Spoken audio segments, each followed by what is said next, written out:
But this man was in the morning. You saw him? You saw him? The porter, the drunk porter? Yeah, last year before. No, but Oh yeah, he was there. Yeah. again. Hello. Hello. Hello. Hello. Hello. Hello. Hello. Hello. Hello. Okay, so we've just arrived in the town of Paul. Calicola. Calicola, that's it. So I just thought I'd show you a typical Nepalese Himalayan lodge, which we're staying in. I've been staying in these places all week, so just quickly just show you, just run up the steps. This is the main street of the town here. This is the road. So we're about 2 days walk from Lukla, and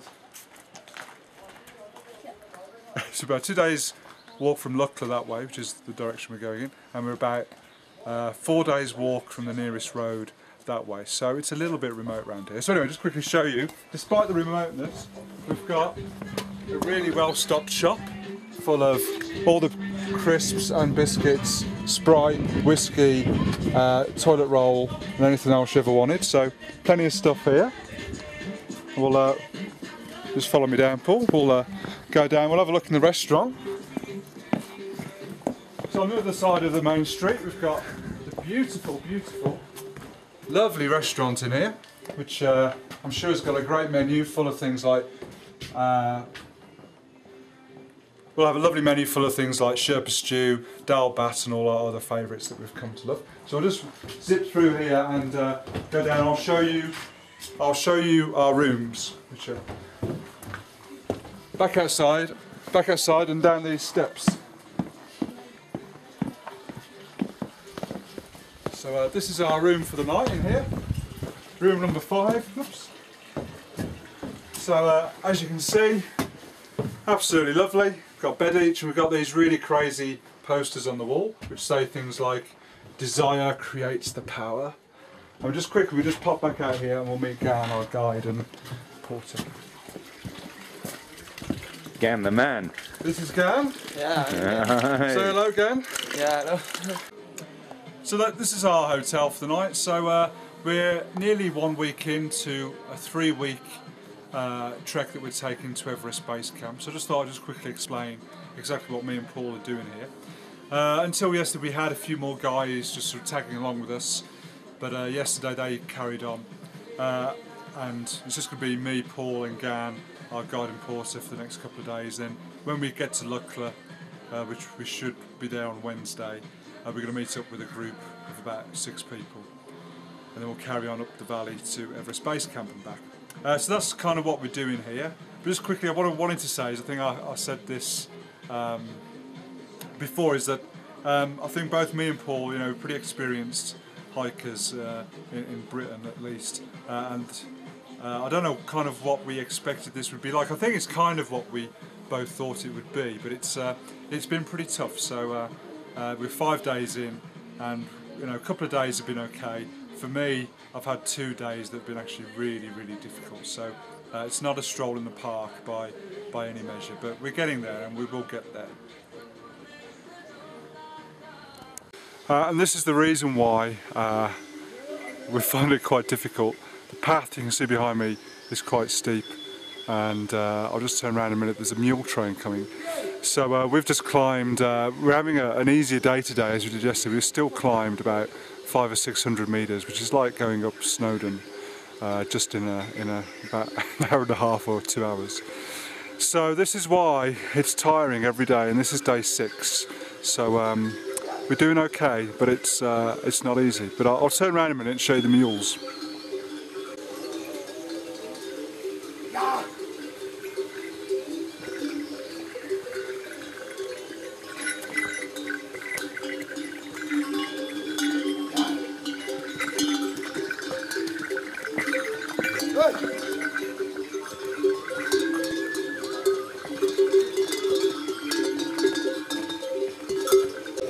Yeah, this is the mule train. This is actually the main way that goods are transported around here.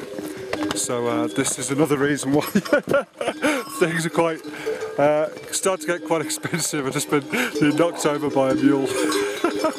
But just want to see if I can get them behind me. There's a whole load of them coming down the trail now. And you know, this is the way things are done in the Himalayas.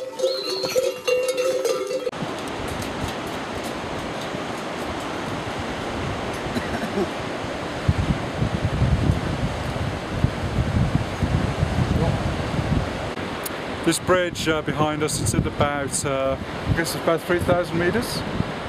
Yeah, so approximately 3,000 metres in height, so what's that, about 10,500 feet. Anyway, we're just on our way up to Namche Bazaar. We're on day 9 now, and we'll shoot some more video when we get to the top, to Namche itself.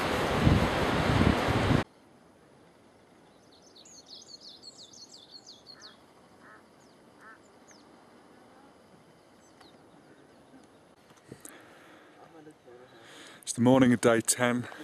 Just watching the sunrise over the Himalayas behind us. We just saw Everest just for a fleeting few seconds, so we're going to stay up here, wait for the sun to come up and see if we can catch it again. But it's just amazing. It's worth getting up at 4:30. Okay, we've made it here to Namche Bazaar. Just try and show you a little bit behind me here. This is the biggest town in the Khumbu Valley leading up to Everest. So we got here after our walk up yesterday, which was pretty steep. I was pretty tired by the time I arrived here yesterday afternoon. But we've been up today for the sunrise over Everest. And I think everybody's feeling a lot more with it and a lot more excited. So we're just going to go down now and have breakfast. Just on our way back down, we've just seen these yaks. We've been seeing loads of kind of half yaks over the last couple of days, but these guys are the real thing, and they're much bigger and much shaggier than the things that we've seen on the trail. So I just thought I'd shoot a bit of those.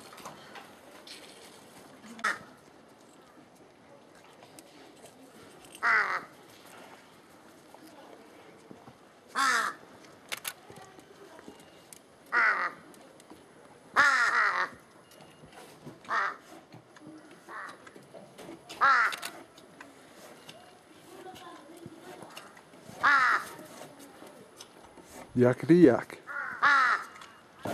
So we've made it now to Namche. This is the biggest town in the Khumbu, and it's probably one of the highest, most remotest towns in the world, and yet there's all this market going on around us. It's Saturday morning, it's market day, and people have brought their goods in from China, across the border, down the valley from China, and people have brought fresh goods up from the villages up to sell in the market here. And as you can see, it's absolutely bustling, and people are selling everything from meat to toiletries, all kinds of food, dry food, fresh food, everything. So we're here now for today, we're having a acclimatisation day. This morning we saw the sunrise over Everest, and tomorrow we'll head off to Timboshe.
This is day 12. We've just climbed up to about 4,100, 4,200 meters in altitude, so we're pretty high.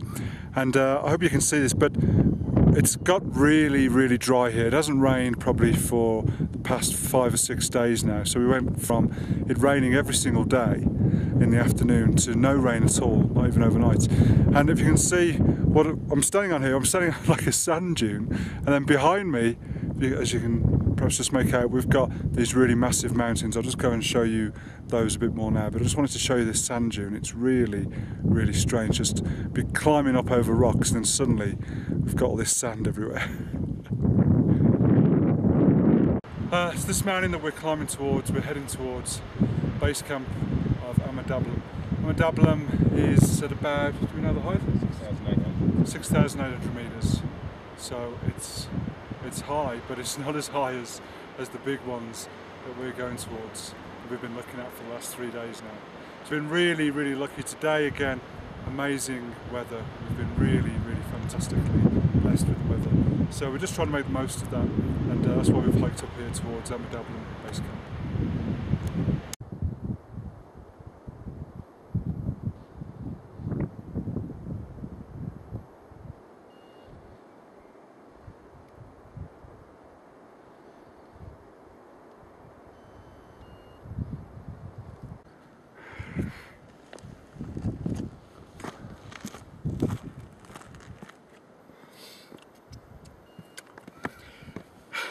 It's day 13.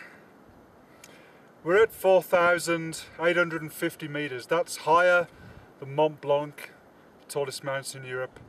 That's nearly 5 times higher than Snowdon, and nearly 4 times higher than Ben Nevis. So we're really high. But what's incredible is that, you know, the sun's out. It's not cold. There's no snow on the ground. We haven't hit the snow line yet. That's still another sort of 300 or 400 metres to go. And we're still surrounded by towering peaks, massive mountains like Amadablum behind me, which we were looking at yesterday. And we're now at the far side of Amadablum, and it's still an incredibly beautiful sight, and I'm not getting tired of looking at it. In terms of altitude, you can definitely feel it. You get out of breath very, very easily. But luckily, I don't think there's 7 of us on this trip.